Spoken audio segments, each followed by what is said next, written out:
comme domaine naval, si tu veux. On parle de naviguer, c'est le bateau, il avance, ok, on navigue. Bon, maintenant, il est apparu en 1392 pour désigner l'action justement de se déplacer sur l'eau. L'emploi de ce verbe, avec le temps, il a gardé naviguer pour les bateaux, mais il y a aussi un autre sens. Et c'est quoi le sens? Pour les automobiles aussi. Pas vraiment. Pas vraiment. Un autre sens. Le sens, l'emploi de ce verbe dans le sens de utiliser Internet. Naviguer, voilà. Okay? Alors, naviguer est plus récent et il constitue donc un néologisme. C'est un mot qui existe déjà, mais on lui a donné encore un autre sens, qui est le sens, le nouveau sens qu'il a, si vous voulez. Il s'adapte vraiment à la réalité de maintenant. Ça va? Le vocabulaire lié à l'Internet contient un très grand nombre de néologismes, justement, parce que l'informatique est un domaine en plein développement. Ça n'existait pas avant, donc on n'avait pas de mots pour le dire. C'est bon?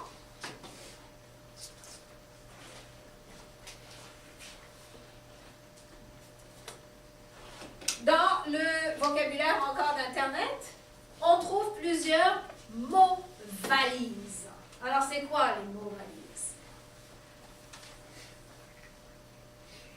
On va mettre deux mots ensemble pour en faire un. Donc, ils sont créés par un procédé qu'on appelle le télescopage. Télescopage, ça veut dire mettre deux choses ensemble.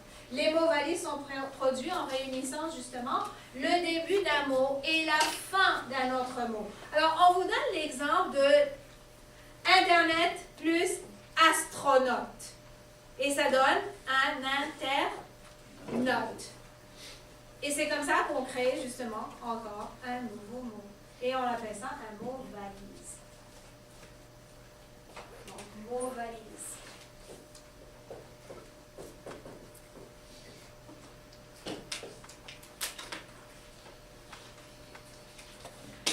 Alors, vous avez aussi un autre.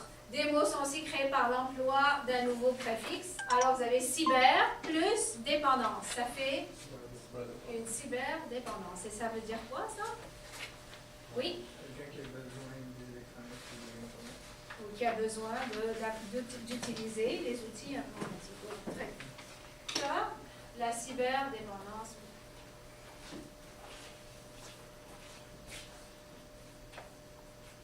Alors, maintenant, on a quelque chose qu'on avait vu tout à l'heure ensemble, l'emprunt. Quelque chose qu'on appelle l'emprunt.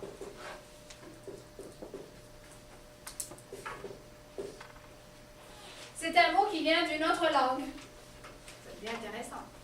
Dans certains cas, il a été adapté à l'orthographe et à la prononciation française. Dans d'autres cas, il n'a subi aucune modification. Le cas de programmer, par exemple. Terme anglais. En anglais, comment on dit? Programmer. Voilà. Ah, on ne dit pas programmer. On dit programmer en anglais? Ah. Qui a été adapté pour former un verbe. Donc, il a programmé parce que, bon, à l'époque, on ne savait pas faire ça. On n'avait aucune idée que ça allait même un jour exister. Alors, dans le lexique français, on trouve des emprunts qui viennent de l'anglais et de plusieurs autres langues, d'ailleurs. On ne se contente pas uniquement de l'anglais. Les mots indiens, par exemple, mocassin, caribou, pémican, tomahawk. Hein, c'est quoi la tomahawk? C'est une hache, oui. Alors, on a toujours entendu parler de ces mots, mais l'origine pour nous était... on ignorait l'origine, sauf que, effectivement, étant donné qu'on est là, c'est vraiment une réalité d'ici. Hein. Porter des mocassins, c'est vraiment les belles pantoufles, si vous voulez, amérindiennes, qui sont magnifiques en fourrure, mais c'est passé aussi à des formes de chaussures tout à fait ordinaires. On parle de mocassins. Alors, les mots grecs, anatomie, bibliothèque, épisode, grammaire, lexique, ce sont des mots qui sont d'origine grecque. Les mots espagnols, alors vous avez cigare, corrida, sieste, flamenco, on les utilise tels quels dans la langue française. On les a empruntés. Pourquoi? Parce que ça n'existait pas chez nous.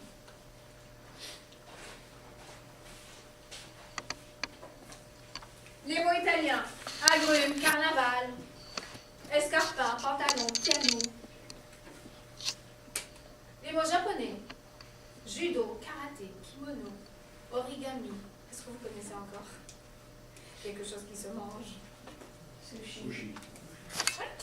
Alors, les mots arabes, alcool, algèbre, chiffre, sirop, zéro. Tout ça, ce sont des mots d'origine arabe. On les a empruntés, tout simplement. Ça fait partie donc, les emprunts font partie de la langue française parce qu'ils désignent des réalités pour lesquelles il n'existait pas d'autres mots en français. Ça va?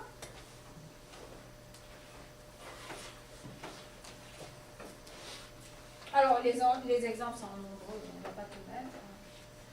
Alors, on arrive à l'anglicisme. J'ai un petit extrait, on va écouter ça ensemble.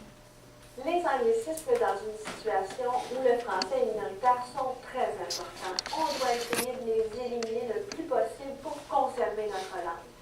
Donc, on a trois types en fait d'anglicisme. On a les mots qui viennent tout simplement de l'anglais. Si on prend l'exemple de j'ai catché pour j'ai compris ce que tu veux dire. On a aussi les mots qui sont une traduction directe du français et de l'anglais. Une expression qui est fréquente, qui est fais sûr de faire telle chose, fais sûr qui vient de make sure. En français, on devrait dire assure-toi ou sois sûr. Et on a aussi les mots qui sont similaires en français et en anglais, mais qui n'ont pas le même sens. Un exemple est le mot faillir. Faillir veut dire presque en français. Donc, on peut dire j'ai failli tomber, j'ai presque tombé. Mais quand on dit j'ai failli mon examen, là, c'est un anglicisme. En français, on va dire j'ai échoué à mon examen. Donc, dans la présente partie, ce qu'on va voir, c'est quels sont les trucs pour éliminer ces anglicismes, et même s'il y a des ouvrages qui peuvent nous aider à les éliminer. Okay. Alors, on va s'arrêter là. Les anglicismes dans une situation où le... Alors, on retourne dans les anglicismes.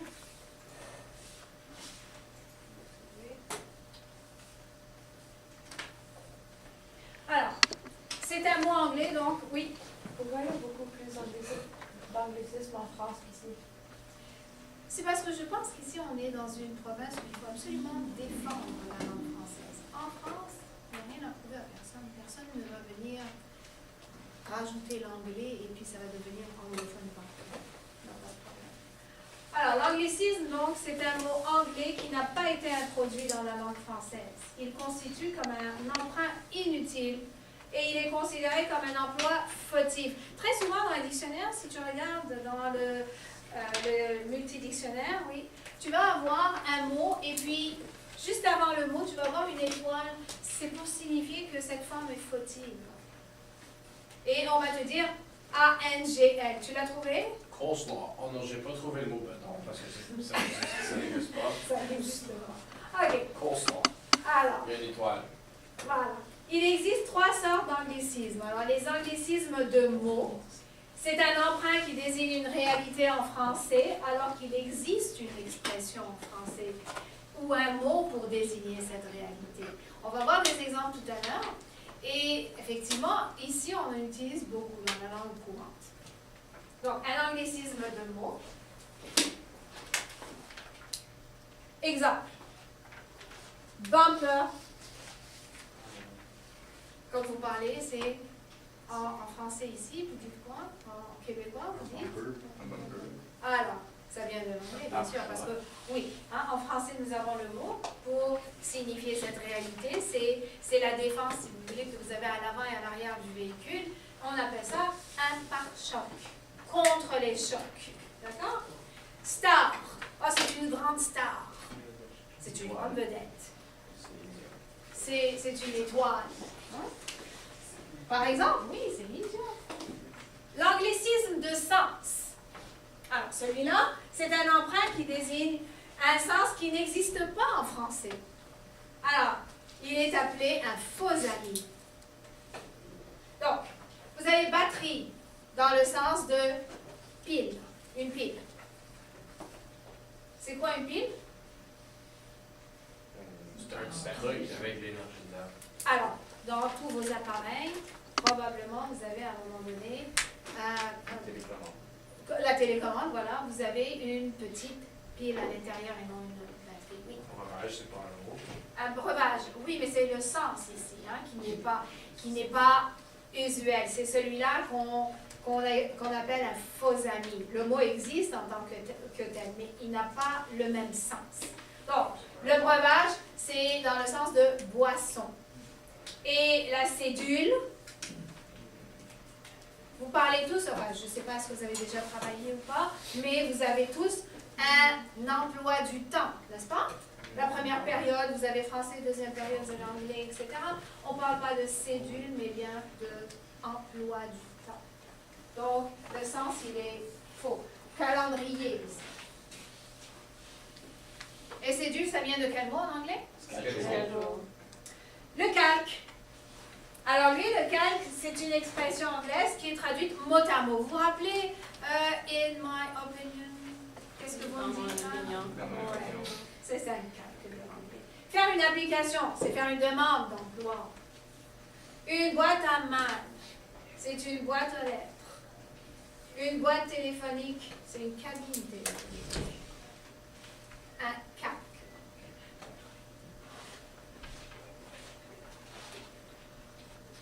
Alors, avec ça, nous achevons donc ce petit tour sur les néologismes, les emprunts et les anglicismes. On va allumer la lumière. Et vous allez prendre votre livre à la page 229. Nous allons mettre un peu en application ce que nous venons de voir. Alors, vous avez des mots. Vous y êtes tous à la page 229. Exercice 1.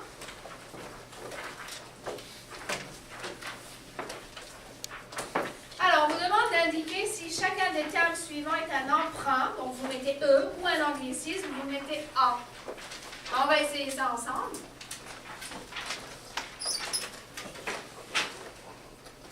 Prenez 2 petites minutes.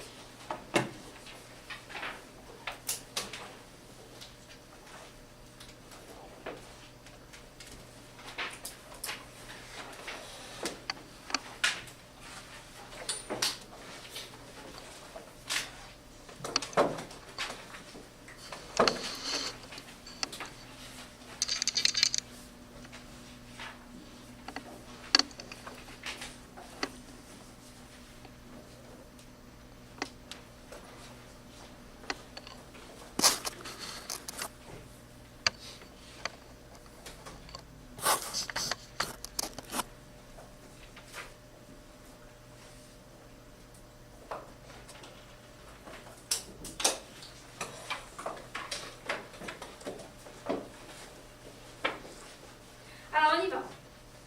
Qui veut commencer? Émilie, une expertise d'après toi? C'est un emprunt. Le soccer, Thomas. Moi, j'ai dit que c'est un enfant. Alors non, oui, c'est un emprunt très juste. On l'a emprunté de... De l'enfant. Probablement. Alors, une chambre de bain. Holly, qu'est-ce que tu as mis pour une chambre de bain? Alors, on y va avec Ulysse. Un emprunt. Un anglicisme. Parce que c'est le sens de quoi? Oui. Alors, en français, on dit une salle de bain. Oui. Alors, l'emprunt, c'est directement en anglais. Directement comme il est. Voilà, c'est le même. Un western. Alors, quelqu'un d'autre? Héloïse, oui? Un emprunt? Alors, c'est un emprunt, directement. C'est pas un anglicisme, le western. La restauration rapide. Alors, non, la restauration rapide, c'est un emprunt. Un bar. Un anglicisme. Un emprunt.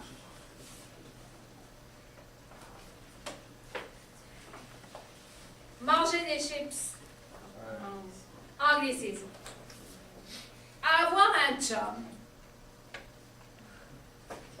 Anglicisme. Tout à fait. Un chambre. Oui. Vérifie dans ton dictionnaire Et donne-nous la définition de chum. Tiens. Allez, non. Est-ce que le chum bucket on se rend compte? Allez, rapidement, on va voir ce que ça donne. Cyclisme, copinage. Oh, c'est H. Oh, c'est avant ça. Alors, entre-temps, on va continuer à corriger ça. Noah va nous chercher le mot. Une vente de garage. C'est un anglicisme, oui. Ah. Du shampoing. Alors, non, on t'écoute. Ah, c'est un petit étoile juste à côté. Donc, à faux amis. Anglicisme pour copain, ami et conjoint. Voilà. OK. Et mais est-ce qu'on te donne le mot anglais? On te dit ce qu'il veut dire? Non? C'est tout ce que tu as? OK, parfait. Voilà. Au bout, c'est un sigle.